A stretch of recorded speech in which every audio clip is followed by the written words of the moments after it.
Hello, we just finished meeting for pronunciation practice on Monday, June 27th. And we started with academy, academy, and panting. So, this is when a dog does that, sweats through his tongue. My dog was really panting after chasing rabbits. Panting. Thorough. This crazy spelling is just thorough. That's it. Thorough. A thorough investigation.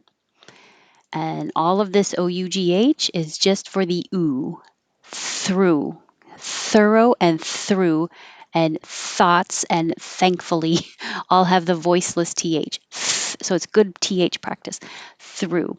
And I do see it written this way with just the U on drive-through signs because it's shorter and easier to fit on the sign. Thoughts. The vowel is ah, so I know this looks like a lot of H's here, but I use AH to represent the ah, as in hot or awesome. I thought so. So what are your thoughts? Thankfully, you don't have to make the K sound because when your tongue goes up for the NG, thang, you can just leave that thankful. Or you can say thankful, thankful, thankfully, thankfully. Although, now although, I should make this bold because I usually use bold to represent that it's voiced. So, although you have voicing in your throat, although I already have a lot of shoes, I'll still buy new ones. Same thing for even though I have a lot of shoes, even though. Gasping for air, gasping for air. So that came up because panting is used to refer to animals breathing heavily with their tongue out, but we don't use it for humans. So, what do we say? I think gasping for air or breathing hard might be the only things we would say. And speaking of breathing, bread, you don't have to say the duh. I should put that little mark there to remind you you can hold the D, bread. We're out of bread. But if there's a vowel after it, you will hear it. This bread is stale. Now, this is a weird stop and go breadth. So you don't have to have your tongue in the D position. You can have your tongue further forward already in the TH position and block the airflow for a little bit and then release it and let the air go over your tongue for the TH. So there's a tiny pause, breadth, breadth, breadth. And that's different than 14 where there's no stopping, breath, breath. Take a deep breath. A breath of fresh air. Take my breath away. That will connect to. I forgot to mark that. Breath away. There. Breath. You'll hear a little pause, but if it's a vowel after it, you'll connect the TH to the yo. Breadth of knowledge. Breadth of. Breathing. Breathing. With a voiced v. Breathing. Which is different than with a D. Breeding. Breathe. If you see the E at the end, that makes it the verb and it makes the TH voiced. Breathe. Oh, I forgot to mark the breathe in, breathe out. And if it's no E, then it's the noun. Then you need to have an article. Take a breath, or I guess I should have put an article here. A breath of fresh air. Take my breath away. Expertise with a Z or expertise with an S. Either is fine. Expertise is more common. Expertise. Obsessed.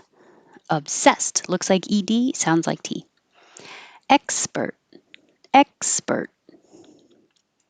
Intrinsic or with an S, intrinsic. Same for extrinsic or extrinsic. Motivation. So you can have intrinsic motivation or extrinsic motivation.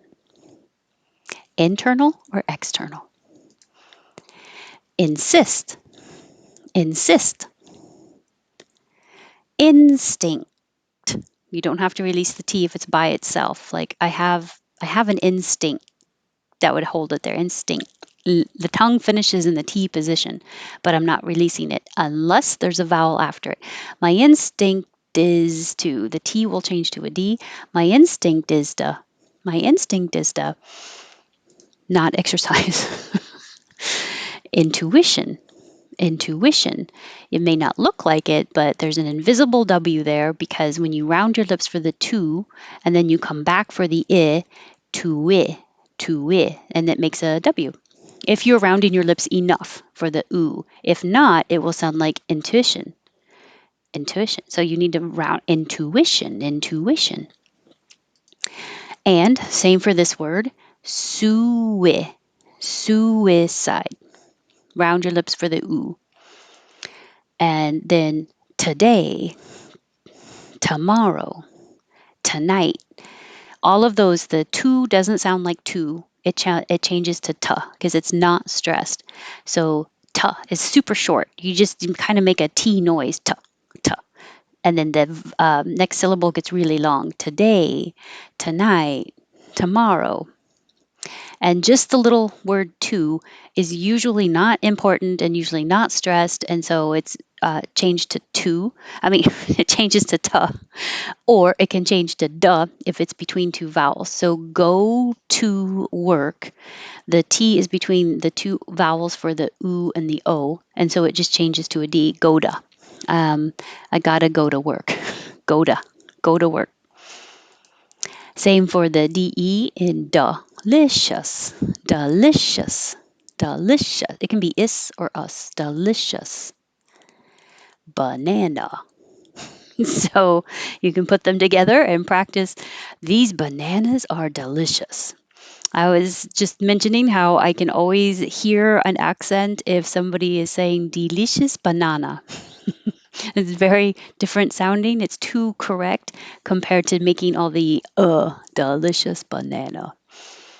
And we usually spell this if you were casual texting or emailing, this would be nah. Nah, I don't want to go. And yeah, I can go. Yeah, nah. Concept. Concept. You don't have to say the T because your lips are closing for the P and you can just end there. If there's a vowel after, that concept is crazy. That concept is crazy. I like that concept. Just close. And the eternally confusing, when it's the positive that looks like can, it will sound like kin. Just kin, like a K and an N. Forget about any vowel in between. If it's the negative, can't, you won't hear the T, so it will sound like can. So if it's the positive, you'll hear the verb that is coming after that. So I can go. Oh, I can see that. Oh, I can understand. Oh, I can see why. I can see why. I can understand. Um, running out of examples, but that's the point is that it's on the verb. If it's the negative, it stays on the can't and only sounds like can. I can't go. I can't understand why. I can't believe it. So if you hear can, it's the negative. If you don't hear the vowel at all, it's the positive. There are times that you do want to stress the can if you're really emphasizing, yes, you can do it. Yes, you can. You can do it. Then you do have to say the can. But either way, anytime you want to say the positive or the negative, if you start with yes or no, that really helps. Like, yes, you can. If I didn't have the yes and I said, you can't do it, it would be confusing. But, oh, yeah, I can go. Oh, no, I can't go. So if you really want to help make it more clear, start with yes or no and then say the rest of the sentence. And still don't feel bad because everybody, native speakers, me, an English teacher, people have to ask me. I have to ask other people, did you say yes, you can or no, you can't? All the time. So uh, I wish American English had two different words for to convey these meanings instead of the very confusing way that it is. But focus on, did you hear the vowel? It's negative. Did you notice the verb? It's positive. Thanks. And this is Monday night. This will be the last Monday night pronunciation meetup for this summer, because at least for 3 months. I will try to start again in October. I am getting a very busy schedule and I need to take a little break, but I love doing this and I love the group that comes on Mondays, and I will get back to it, I promise. And I will see you tomorrow, Tuesday at noon Eastern Time. And then I won't see you the next Tuesday. So next week I won't see you Monday or Tuesday for pronunciation. And I'm sorry for the interruption, but everybody's schedules get busy in the summertime. So thanks and have a good evening.